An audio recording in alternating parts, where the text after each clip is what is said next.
11h54 le matin du 12 novembre, quand je suis sortie de mon studio situé rue du Faubourg Saint-Germain. C'était entre la fin d'après-midi et le début de soirée, par une belle journée de juin, au détour d'une rue et au coin d'une autre.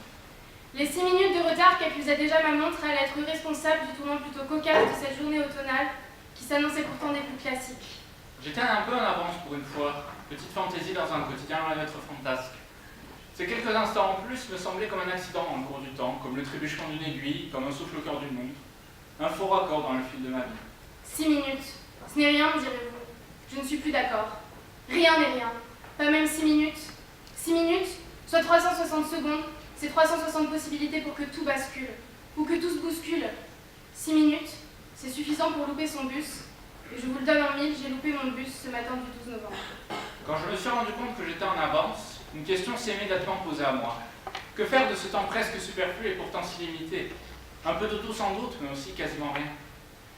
La suite dépend donc de la présence ou non d'un autre bus, d'un train, d'une amie qui passait par là, d'une trottinette égarée sur le bord de la route, de la décision de retourner se coucher, ou de traverser dangereusement pour aller attraper un taxi, ou encore de s'arrêter 1 minute de plus que les 6 minutes initiales pour réfléchir. Et je m'arrêterai là, au regard de l'impossible exhaustivité de cette liste.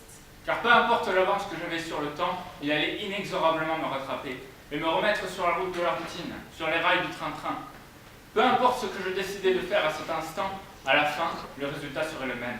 Ce jour-là, j'ai choisi de ne pas choisir. Je suis resté là, ancré, planté, immobile, et j'ai commencé à réfléchir à ce qu'aurait été ma vie si on avait vraiment le choix. Pas le choix par défaut classique, qui nécessite de sélectionner une possibilité parmi plusieurs et auquel on est confronté à longueur de journée. Non, le choix. Le choix de dire non, je ne veux pas que ça se passe ainsi, et que ça ne se passe pas ainsi. Le choix de s'en foutre, sans que ça n'impacte rien, ni personne. Le choix de vivre aujourd'hui, ou pas. Le choix d'être libre, de rire quand on veut, même si c'est pas opportun.